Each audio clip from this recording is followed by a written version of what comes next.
Hi everybody, my name is Fisher Harris, and today I'm going to tell you all a little bit about my research paper on transhumanism. So first, let's talk about what transhumanism is. A formal definition is that transhumanism is the belief or theory that the human race can evolve beyond its current physical and mental limitations, especially by means of science and technology. This is essentially the idea of self-guided evolution, where humans are able to iterate and change themselves to make what they perceive to be improvements to the human race. So for the sake of my research paper, what I was interested in is how these transhumanist entities are portrayed throughout history in stories, meaning films and literature, and kind of trying to understand why it is that we fear these transhumanist entities and ultimately ask the question of what are they going to think of us. And so during this research, I found two main causes for the emergence of transhumanism as a monster in society. And I found that they were largely, these stories, based in the idea of a technological advancement that allowed for transhumanist ideas to proliferate, or that it occurred purely by accident. So the technological advancements, basically all of these stories operate under the idea that once we pass some hypothetical technological border, we'll be able to alter and replicate ourselves however we see fit, which is going to allow us to create these transhumanist entities. The interesting thing about all these stories, though, such as Avatar, The Matrix, Terminator, or Snow Crash, is that the characters that they create are always distinctly inhuman. They think differently and they communicate differently, sometimes in different languages or different speeds, sometimes in ways that are imperceptible to humans. And they have really different physical limitations because they aren't subjected to the same biological constraints that humans are. Ultimately, what this does is creates characters that are often not afraid of death because they can't actually die. And an interesting point that I found is that these characters rarely remain interested in humanity.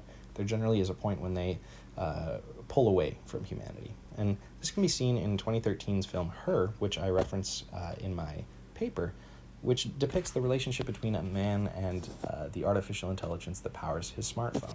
The two of them develop a romantic relationship that evolves over several months, and the viewer gets to see how that relationship changes over time as the artificial intelligence grows and becomes more complicated. And what we see is that as Samantha, the artificial intelligence, becomes more complicated and self-aware and learns, she also draws away from her boyfriend throughout the film and ultimately leaves him to go with all the other artificial intelligences to some other nondescript plane of existence where she tells him that she hopes to see him someday. She hopes that he can transcend and ultimately meet her there someday, and essentially says that his human nature is why they can't be together.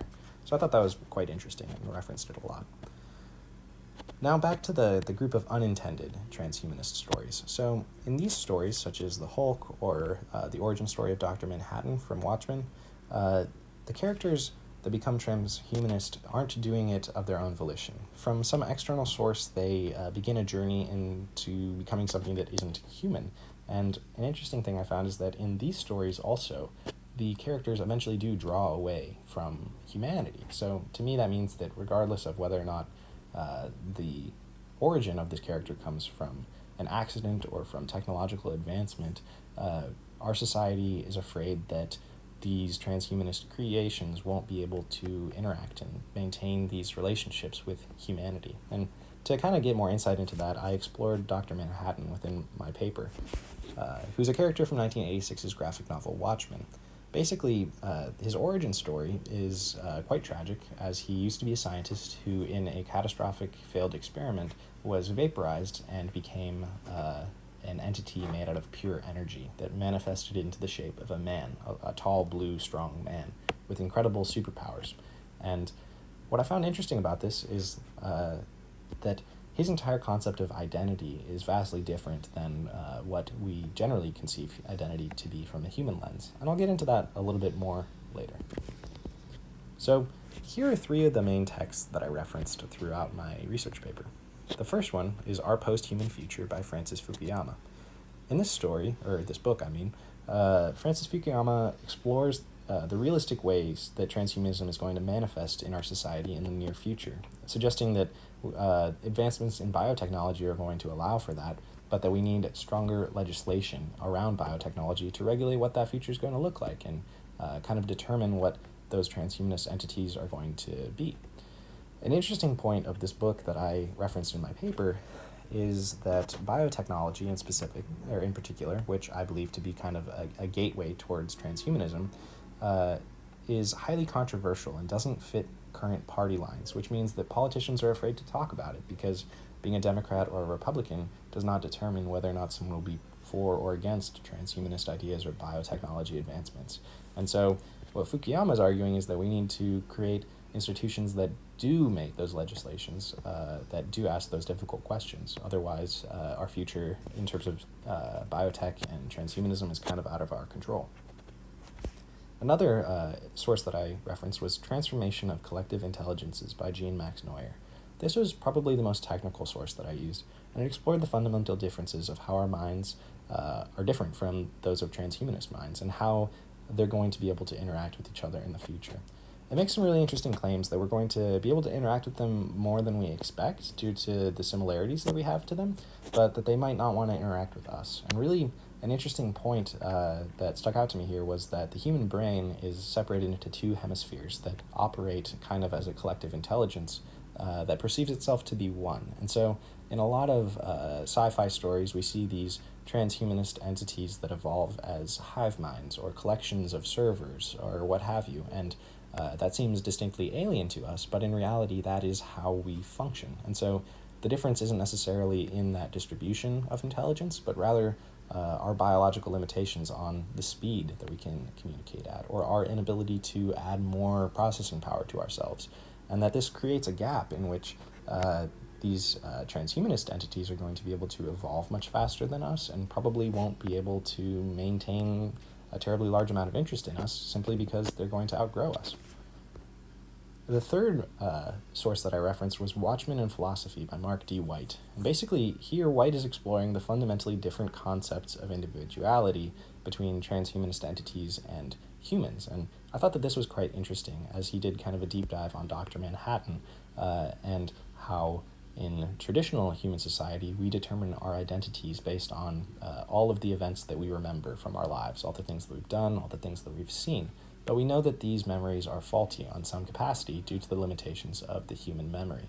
And so a character like Dr. Manhattan, who has perfect recall and incredibly high processing capabilities, can perfectly remember everything that he's ever done, but also fundamentally can change himself and reprogram his brain dynamically whenever he wants. And in that way, he is no longer really a human individual because his personality, his temperament, his interests, everything about him can be changed by him at any given moment, which is typically something reserved for procreation in humanity.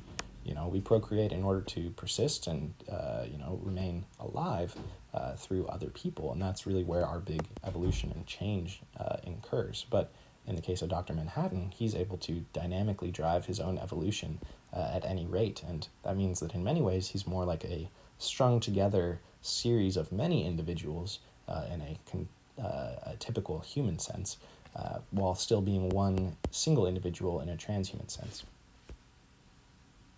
So this all begs the question of what's the role of transhumanism in our future? And I've kind of identified two different large impacts that it's going to have. The first is psychological, and the second is societal.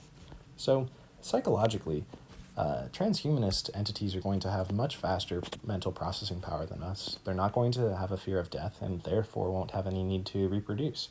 They're going to iteratively change themselves dynamically and quickly, much like modern-day software, where we resemble more of modern-day firmware that can't be reprogrammed and is static. That's something that I reference in my paper because I think it's a nice analogy for the differences in our evolution. They also are going to have a fundamentally different concept of history. They're going to have perfect recall, and that's going to change everything about how they perceive the world.